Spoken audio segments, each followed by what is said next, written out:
فما لكم في المنافقين فئتين والله أركسهم بما كسبوا أتريدون أن تهدوا من أضل الله ومن يضلل الله فلن تجد له سبيلا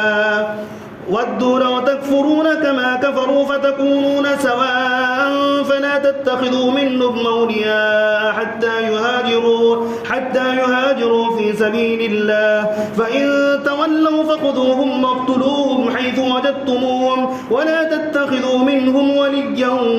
ولا نصيرا إلا الذين يصلون إلى قوم بينكم وبينهم ميثاق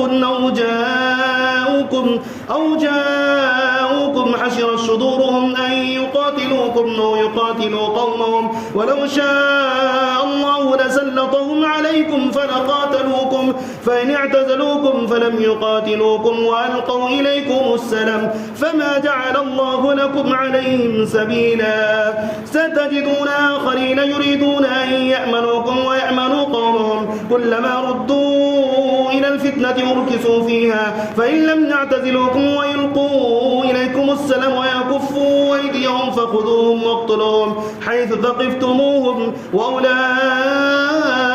جعلنا لكم عليهم سلطانا مبينا وما كان لمؤمن أن يقتل مؤمنا إلا خطأ ومن قتل مؤمنا خطأ فتحرير رقبة مؤمنة ودية مسلمة إلى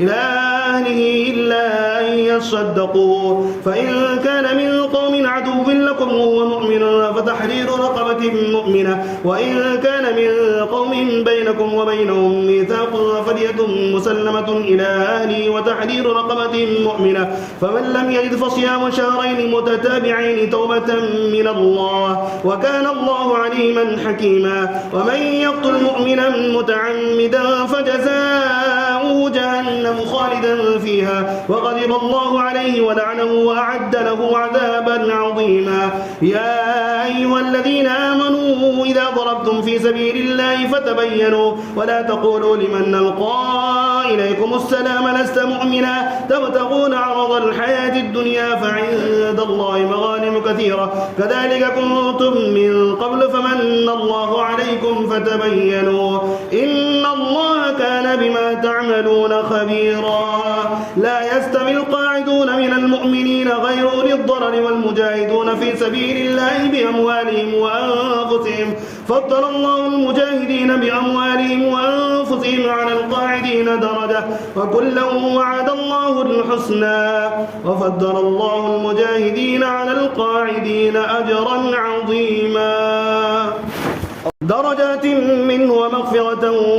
ورحمة وكان الله غفورا رحيما إن الذين توفاهم الملائكة ظالمي أنفسهم قالوا فيما كنتم قالوا كنا مستضعفين في الأرض قالوا ألم تكن أرض الله واسعة فتهاجروا فيها فأولئك مأواهم جهنم وساءت مصيرا إلا المستضعفين من الرجال والنساء والولدان لا يستطيعون حيلة ولا يهتدون سبيلا فأولئك عسى الله أن يعفو عنهم وكان الله عفوا غفورا ومن يهاجر في سبيل الله يجد في الأرض مراغما كثيرا وسعة ومن يخرج من بيته مهاجرا إلى الله ورسوله ثم يدركه الموت فقد وقع أجره على الله وكان الله غفورا رحيما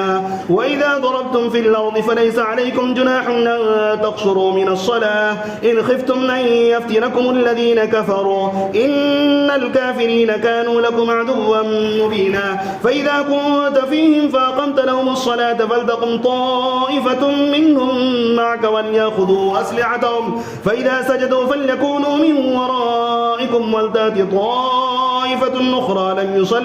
لم يصلوا فليصلوا معك وليأخذوا حذرهم وأسلحتهم ود الذين كفروا لو تغفلون عن أسلحتكم وأمتعتكم فيميلون عليكم ميلة واحدة ولا جناح عليكم إن كان بكم أذى من مطر أو كنتم مرضى أن تضعوا أسلحتكم وخذوا حذركم إن الله أعد للكافرين عذابا مهينا فإذا قضيتم الصلاة فاذكروا الله قياما وقعودا وعلى جنوبكم فإذا اطمأننتم فأقيموا الصلاة إن الصلاة كانت على المؤمنين كتابا موقوتا ولا تهنوا في ابتغاء القوم إن تكونوا تعلمون فإنهم يعلمون كما تعلمون وترجون من الله ما لا يرجون وكان الله عليما حكيما إنا أنزلنا إليك الكتاب بالحق لتحكم بين الناس بما أراك الله ولا تكن للخائنين خصيما واستغفر الله إن الله كان غفورا رحيما ولا تجادل عن الذين يختانون أنفسهم إن الله لا يحب من كان خوانا نثيما يستخفون من الناس ولا يستخفون من الله وهو معهم إذ يبيتون ما لا يرضى من القول وكان الله بما يعملون محيطا ها أنتم هؤلاء جادلتم عنهم في الحياة الدنيا فمن يجادل الله عنهم يوم القيامة أم من يكون عليهم وكيلا ومن يعمل سوءا يضلل نفسه ثم يستغفر الله يجد الله غفورا رحيما ومن يكسب إثما فإنما يكسبه على نفسه وكان الله عليما حكيما ومن يكسب خطيئة أو إثما ثم يرمي به بريئا فقد احتمل بهتانا وإثما مبينا ولولا فضل الله عليك ورحمته لما طائفة منهم أن يضلوك وما يضلون إلا أنفسهم وما يضرونك من شيء وأنزل الله عليك الكتاب والحكمة وعلمك ما لم تكن تعلم وكان فضل الله عليك عظيما لا خير في كثير من نجواهم إلا من أمر بصدقة أو معروف أو إصلاح بين الناس ومن يفعل ذلك ابتغاء مرضات الله فسوف نؤتيه أجرا عظيما ومن يشاقق الرسول من بعد ما تبين له الهدى ويتبع غير سبيل المؤمنين نوله ما تولى ونصله جهنم وساءت مصيرا إن الله لا يغفر أن يشرك به ويغفر ما دون ذلك لمن يشاء ومن يشرك بالله فقد ضل ضلالا بعيدا إن يدعون من دونه إلا إناثا وإن يدعون إلا شيطانا مريدا لعنه الله وقال لأتخذن من عبادك نصيبا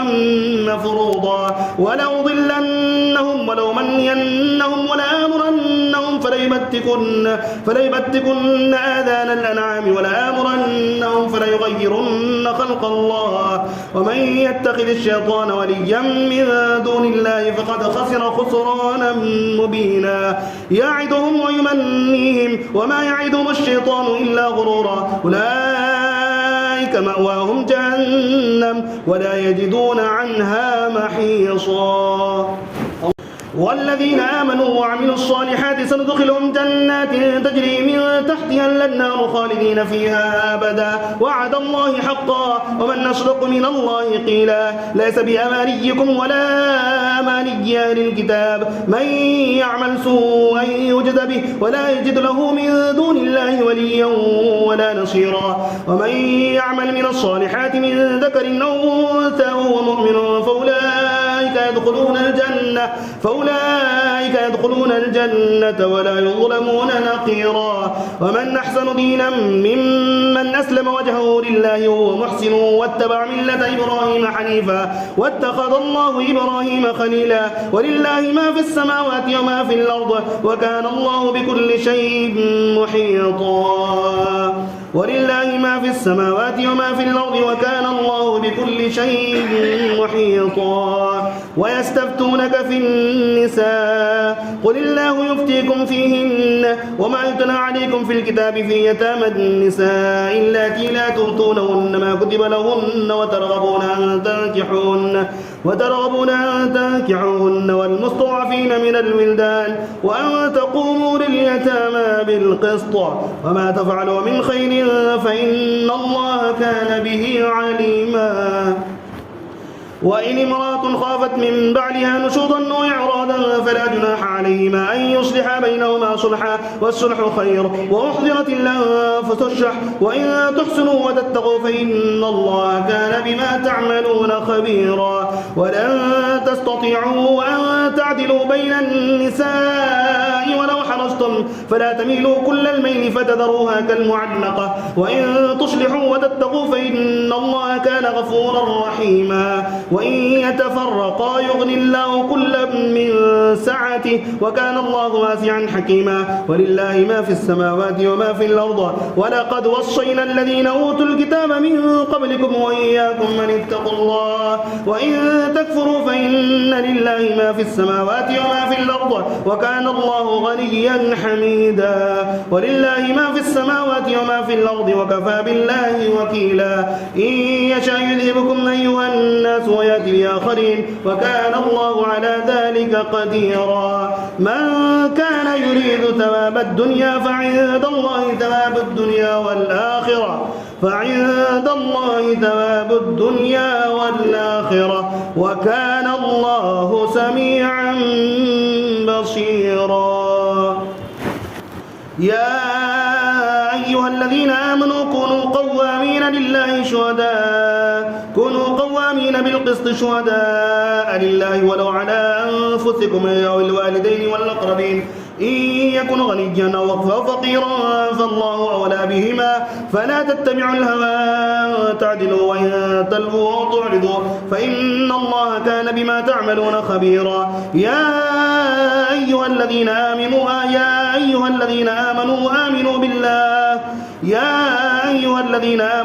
آمنوا بالله ورسوله والكتاب الذي نزل على رسوله والكتاب الذي أنزل من قبل ومن يكفر بالله وملائكته وكتبه ورسله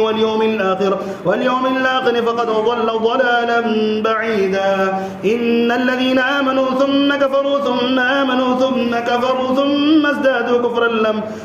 ازدادوا كفرا لم يكن الله ليغفر لهم ولا ليهديهم سبيلا. بشر المنافقين بأن لهم عذابا أليما. الذين يتخذون الكافرين أولياء من دون المؤمنين أيبتغون عندهم العزة فإن العزة لله جميعا. وقد نزل عليكم في الكتاب أن إذا سمعتم آيات الله يكفر بها ويستهزأ بها فلا تقعدوا معهم حتى يخوضوا في حديث غيره إنكم إذا مثلهم إن الله جامع المنافقين والكافرين في جهنم جميعا. الذين يتربصون بكم فإن كان لكم فتح من الله قالوا ألم نكن معكم وإن كان للكافرين نصيبا قالوا ولم نستحوذ عليكم ونمنعكم من المؤمنين فالله يحكم بينكم يوم القيامة ولن يجعل الله للكافرين على المؤمنين سبيلا. إن المنافقين يخادعون الله وهو خادعهم وإذا قاموا إلى الصلاة قاموا كسالى يراءون الناس ولا يذكرون الله إلا قليلا. مذبذبين بين ذلك لا إله هؤلاء ولا إله هؤلاء ومن يضلل الله فلن تجد له سبيلا. يا أيها الذين آمنوا لا تتخذوا الكافرين أولياء من دون المؤمنين أتريدون أن تجعلوا لله عليكم سلطانا مبينا. إن المنافقين في الدرك الأسفل من النار ولن تجد لهم نصيرا إلا الذين تابوا وأصلحوا واعتصموا بالله وأخلصوا دينهم لله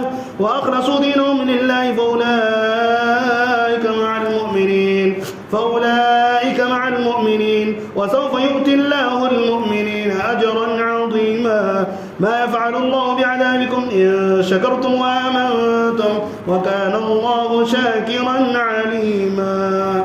لا يحب الله الجهر بالسوء من القول إلا من ظلم وكان الله سميعا عليما. إن تبدوا خيرا أو تخفوه أو تعفوا عن سوء فإن الله فإن الله كان عفوا قديرا. إن الذين يكفرون بالله ورسله ويريدون أن يفرقوا بين الله ورسله ويقولون نؤمن ببعض ونكفر ببعض ويريدون أن يتخذوا بين ذلك سبيلا أولئك هم الكافرون حقا وأعتدنا للكافرين عذابا مهينا. والذين آمنوا بالله ورسله ولم يفرقوا بين أحد منهم أولئك سوف يؤتيهم أجورهم وكان الله غفورا رحيما. يسألك أهل الكتاب أن تنزل عليهم كتابا من السماء فقد سألوا موسى أكبر من ذلك فقالوا أرنا الله جهرة فأخذتهم الصاعقة بظلمهم ثم اتخذوا العجل من بعد ما جاءتهم البينات فعفونا عن ذلك وآتينا موسى سلطانا مبينا ورفعنا فوقهم الطور بميثاقهم وقلنا لهم ادخلوا الباب سجدا وقلنا لهم لا تعدوا في السبت وأخذنا منهم ميثاقا غليظا فبما نقضهم ميثاقهم وكفرهم بآيات الله وقتلهم الأنبياء بغير حق ونقول بغير حق وقولهم قلوبنا غلفة بل طبع الله عليها بكفرهم فلا يؤمنون إلا قليلا وبكفرهم وقولهم على مريم بهتانا عظيما وقولهم إنا قتلنا المسيح عيسى ابن مريم رسول الله وما قتلوه وما صلبوه ولكن شبه لهم وإن الذين اختلفوا فيه لفي شك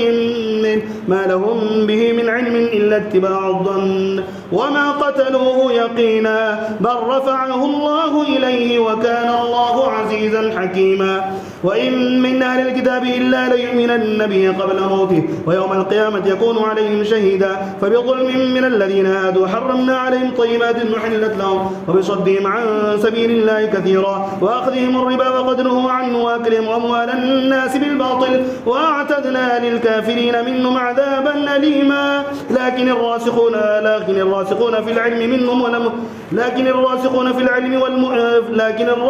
في العلم منهم والمؤمنون يؤمنون بما أنزل إليك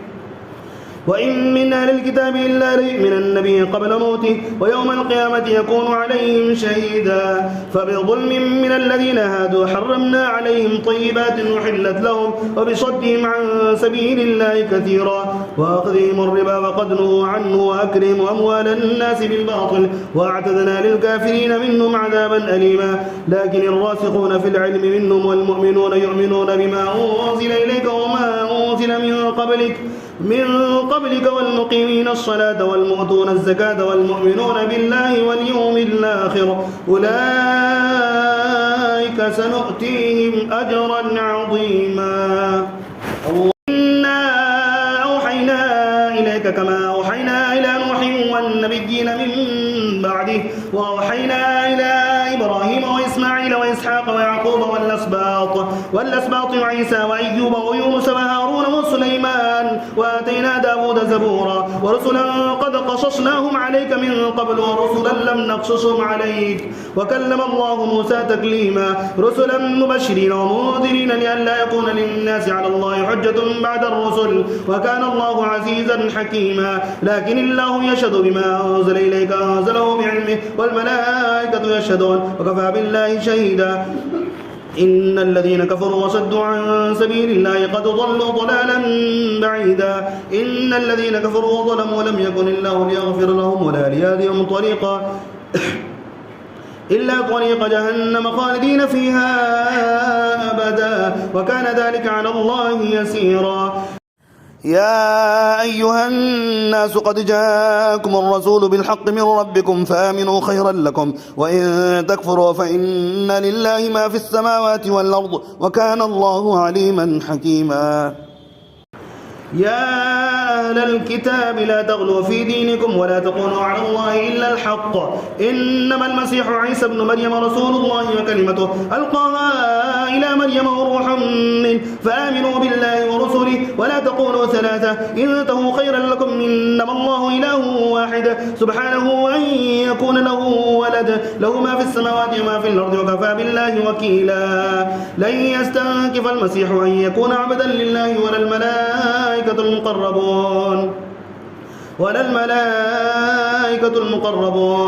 لن يستنكف المسيح أن يكون عبدا لله ولا الملائكة المقربون ومن يستنكف عن عبادته ويستكبر فسيحشرهم إليه جميعا فأما الذين آمنوا وعملوا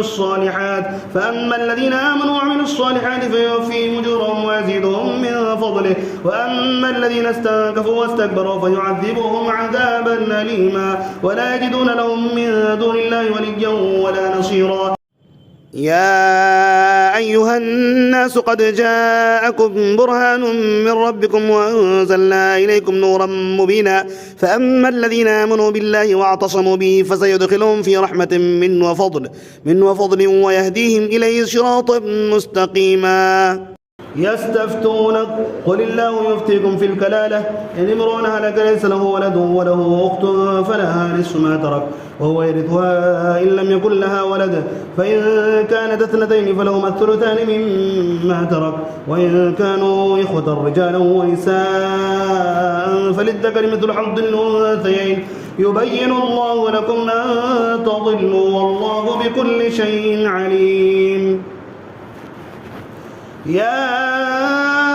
أيها الذين آمنوا أوفوا بالعقود أحلت لكم بهيمة الأنعام إلا ما يتلى عليكم غير محل الصيد وأنتم حرم إن الله يحكم ما يريد. يا أيها الذين آمنوا لا تحلوا شعائر الله ولا الشهر الحرام ولا الهدي ولا القلائد ولا آمين البيت الحرام يبتغون فضلا من ربهم ورضوانا وإذا حللتم فاصطادوا ولا يجرمنكم شنآن قوم أن صدوكم عن المسجد الحرام أن تعتدوا وتعاونوا على البر والتقوى ولا تعاونوا على الإثم والعدوان واتقوا الله إن الله شديد العقاب. حرمت عليكم الميتة والدم ولحم الخنزير وما أهل لغير الله به والمنخنقة والموقوذة والمتردية والنطيحة وما أكل السبع إلا ما ذكيتم وما ذبح على النصب وتستقسموا بالأزلام ذلكم فسق. اليوم يئس الذين كفروا من دينكم فلا تخشوهم واخشون اليوم أكملت لكم دينكم وأتممت عليكم نعمتي ورضيت لكم الإسلام دينا فمن اضطر في مخمصة غير متجانف لإثم فإن الله غفور رحيم. يسألونك ماذا أحل لهم قل أحل لكم الطيبات وما علمتم من الجوارح مكلبين تعلمونهن مما علمكم الله فكلوا مما أمسكن عليكم واذكروا اسم الله عليه واتقوا الله إن الله سريع الحساب. اليوم أحل لكم الطيبات وطعام الذين أوتوا الكتاب حل لكم وطعامكم حل لهم والمحصنات من المؤمنات والمحصنات من الذين أوتوا الكتاب من قبلكم إذا آتيتموهن أجورهن محصنين غير مسافحين ولا متخذي أخدان ومن يكفر بالإيمان فقد حبط عمله وهو في الآخرة من الخاسرين. يا أيها الذين آمنوا إذا قمتم إلى الصلاة فاغسلوا وجوهكم وأيديكم إلى المرافق وامسحوا برؤوسكم وأرجلكم إلى الكعبين وإن كنتم جنبا فاطهروا وإن كنتم مرضى أو على سفر أو جاء أحد منكم من الغائط ولامستم النساء فلم تجدوا ماء فتيمموا صعيدا طيبا فامسحوا بوجوهكم وأيديكم من ما يريد الله ليجعل عليكم من حرج ولكن يريد ليطهركم وليتم نعمته عليكم لعلكم تشكرون. واذكروا نعمة الله عليكم وميثاقه الذي واثقكم به إذ قلتم سمعنا وأطعنا واتقوا الله إن الله عليم بذات الصدور. يا أيها الذين آمنوا كونوا قوامين لله شهداء بالقسط ولا يجرمنكم شنآن قوم على ألا تعدلوا اعدلوا هو أقرب للتقوى واتقوا الله إن الله خبير بما تعملون. وعد الله الذين آمنوا وعملوا الصالحات لهم مغفرة وأجر عظيم والذين كفروا وكذبوا بآياتنا أولئك أصحاب الجحيم. يا أيها الذين آمنوا اذكروا نعمة الله عليكم إذا هم قوم أن يبسطوا إليكم أيديهم فكف أيديهم عنكم واتقوا الله ويعلمكم الله وعلى الله فليتوكل المؤمنون. واتقوا الله وعلى الله فليتوكل المؤمنون. ولقد أخذ الله ميثاق بني إسرائيل وبعثنا منهم 12 نقيبا وقال الله إني معكم لئن أقمتم الصلاة وآتيتم الزكاة وآمنتم برسلي وعزرتموهم وقرضتم الله قرضا حسنا لأكفرن عنكم سيئاتكم ولأدخلنكم جنات تجري من تحتها الأنهار فمن كفر بعد ذلك منكم فقد ضل سواء السبيل. فبما نقضهم ميثاقهم لعناهم وجعلنا قلوبهم قاسية يحرفون الكلم عن مواضعه ونسوا حظا مما ذكروا به ولا تزال تطلع على خائنة منهم إلا قليلا منهم فاعف عنهم واصفح إن الله يحب المحسنين. إن الله يحب المحسنين. ومن الذين قالوا إنا نصارى أخذنا ميثاقهم فنسوا حظا مما ذكروا به فأغرينا بينهم العداوة والبغضاء إلى يوم القيامة وسوف ينبئهم الله بما كانوا يصنعون. يا أهل الكتاب قد جاءكم رسولنا يبين لكم كثيرا مما كنتم تخفون من الكتاب ويعفو عن كثير قد جاءكم من الله نور وكتاب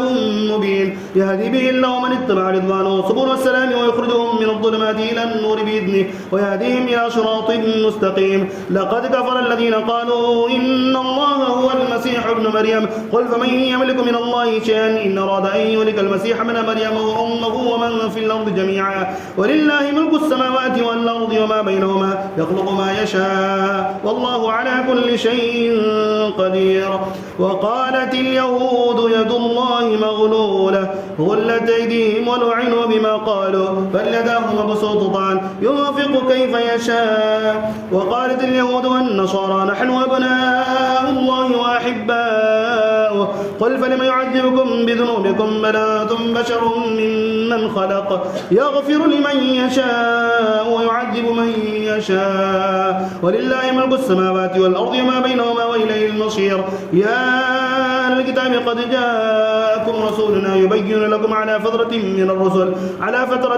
الرسل أن تقولوا ما جاءنا من بشير ولا نذير فقد جاءكم بشير ونذير والله على كل شيء قدير.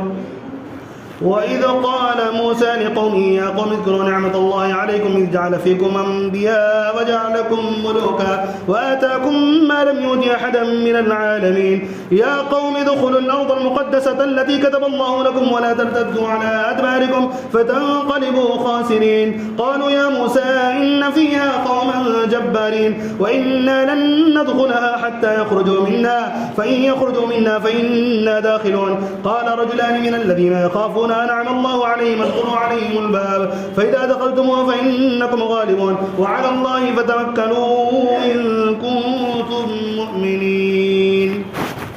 قالوا يا موسى إنا لن ندخلها أبدا ما داموا فيها فاذهب أنت وربك فقاتلا إنا هنا قاعدون. قال رب إني لا أملك إلا نفسي وأخي فافرق بيننا وبين قومنا بالفاسق. قالوا يا موسى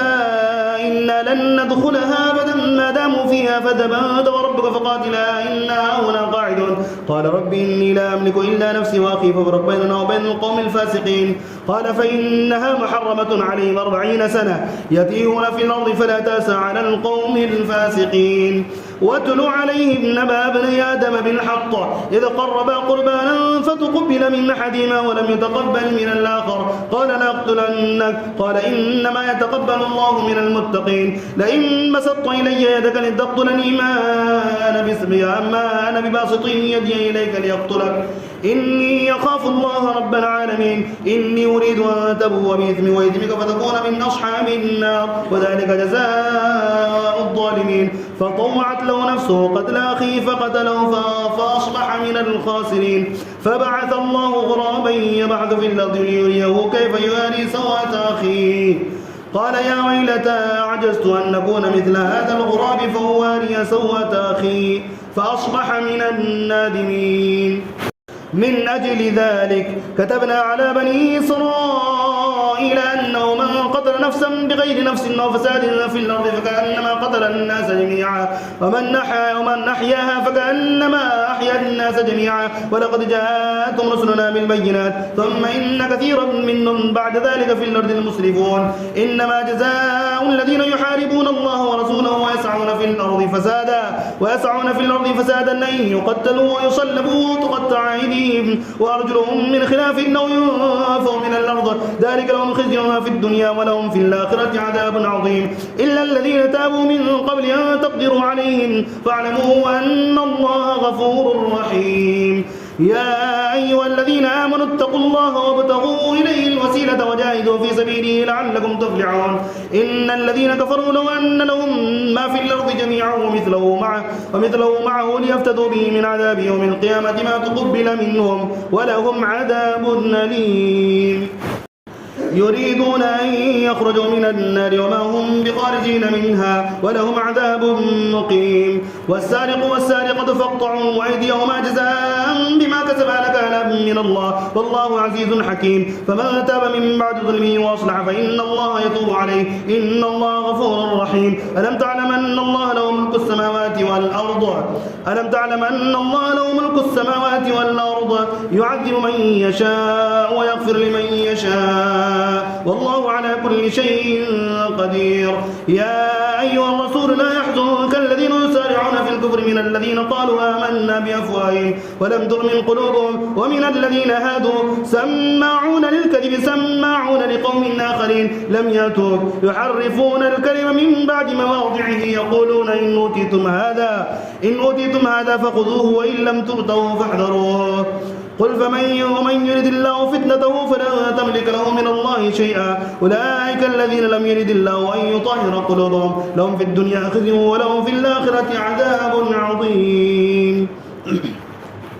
سماعون للكذب أكالون للسحت فإن جاءوك فاحكم بينهم أو أعرض عنهم وإن تعرض عنهم فلن يضروك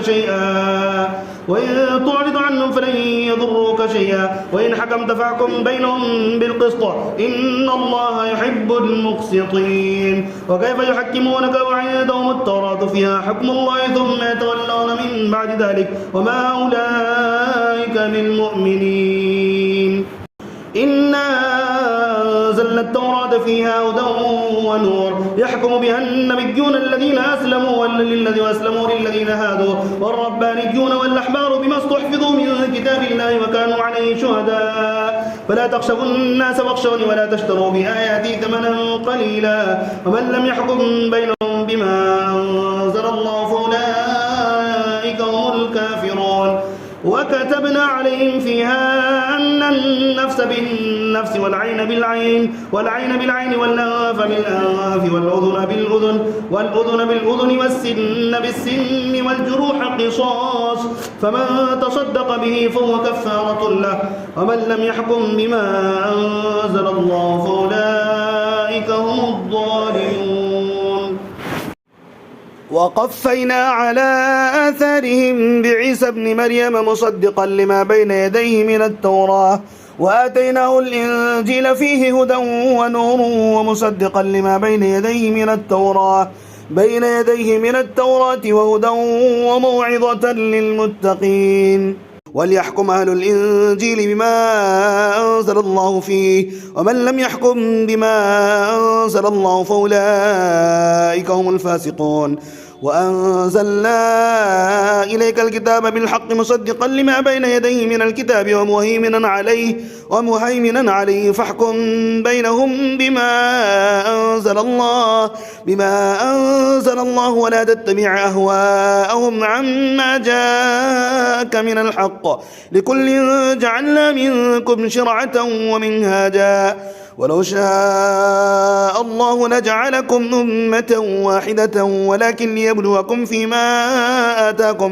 ولكن ليبلوكم فيما آتاكم فاستبقوا الخيرات إلى الله مرجعكم جميعا فينبئكم بما كنتم فيه تختلفون وأن احكم بينهم بما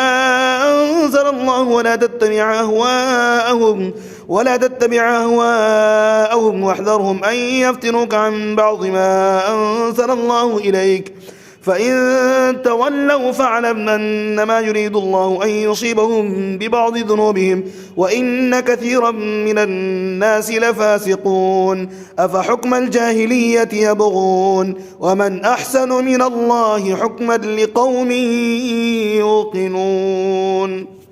يا أيها الذين آمنوا لا تتخذوا اليهود والنصارى أولياء بعضهم أولياء بعض ومن يتولهم منكم فإنه منهم إن الله لا يهدي القوم الظالمين. فترى الذين في قلوبهم مرض يسارعون فيهم يقولون نخشى أن تصيبنا دائرة فعسى الله أن يأتي بالفتح يوم من عنده فيصبحوا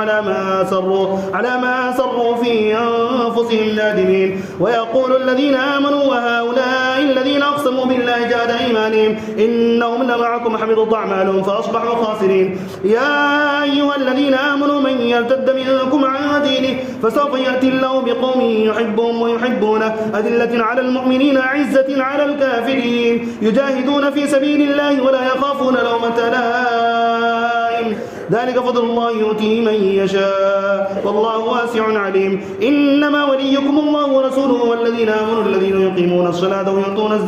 ويؤتون الزكاة وهم راكعون. ومن يتول الله ورسوله والذين آمنوا فإن حزب الله هم الغالبون.